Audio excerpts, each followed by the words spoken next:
আজ 1 December Donald ট্রাম্পের office থেকে বাংলাদেশ সরকারের সাথে যোগাযোগ করা হয়। এর ফলাফলে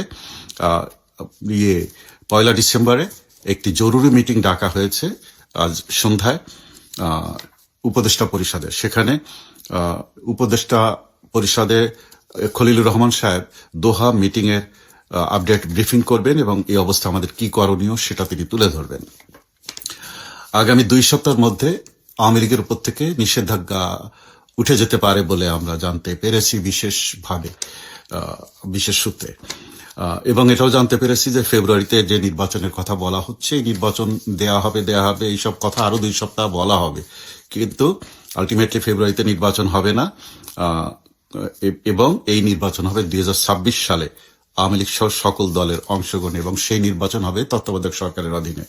এই মাসেই ফিরে আসছেন জননেত্রী শেখ হাসিনা, তিনি প্রধানমন্ত্রী হিসেবেই ফিরবেন এবং বাকি পরিস্থিতি আপনারা কয়েকদিনের মধ্যেই জানতে পারবেন।